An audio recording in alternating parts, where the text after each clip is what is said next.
it's Lindy. Today we're going to talk about nourishing your spine. This is a really important topic because 4 out of 5 people have some experience with back pain in their lifetime. For some of those people, it's a one-time event. For other people, it turns into a lifetime event of dealing with back pain on and off, or sometimes constantly. The place that I want to start with is to talk about the discs, and this is a little representation of a disc in your spine. The discs sit between the vertebra. They're commonly the things that we think of as being the shock absorbers in our spine, and that's partially true. Of course, they're there to be shock absorbers, but they also not only absorb shock, they also rebound and reproduce movement. So if you think about just a shock absorber, yeah, it can take shock, but then what does it do? It has to recoil so that we don't just keep all of that shock in our bodies. So the disc actually is kind of a spongy sort of a thing that helps us to create some absorption of gravity and then also some regeneration in a way of gravity. The thing about the disc is that the disc sits between each one of our vertebrae in the spine, and it's responsible for about a quarter of the length of the spine. So about a quarter of the length of your spine and my spine is taken up by these discs. They're sort of like jelly donuts. They're fairly firmish on the outside and they're a little bit squishy on the inside.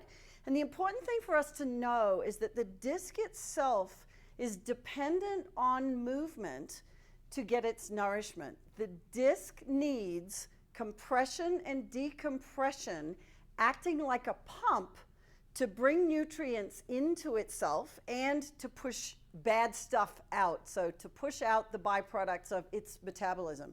In other words, the disc doesn't really have a blood supply.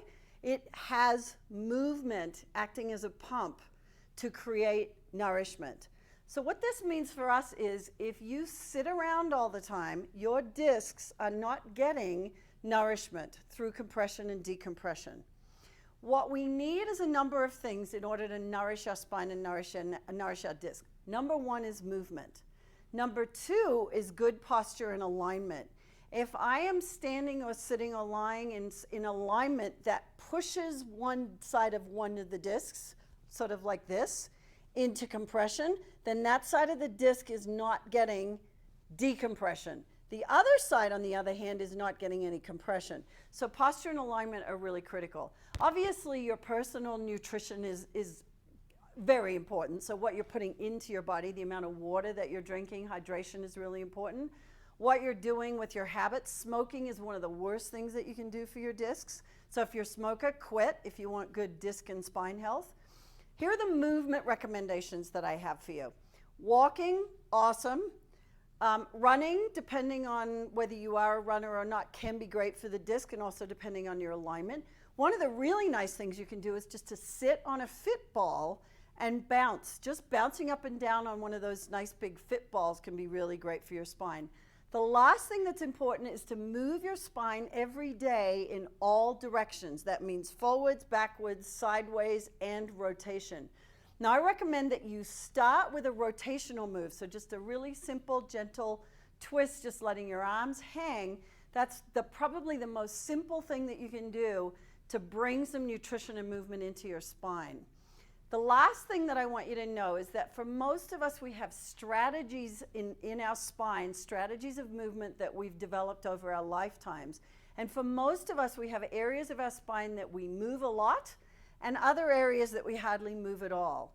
It's very important that you get another set of experienced eyes on you to make sure that you're moving appropriately throughout your whole spinal column. We want to distribute the movement in all of our vertebrae, not just a few of them. If we're overusing just a few of our vertebrae, that's what leads to injury and degeneration. Hope this has been helpful, and I'll see you next time.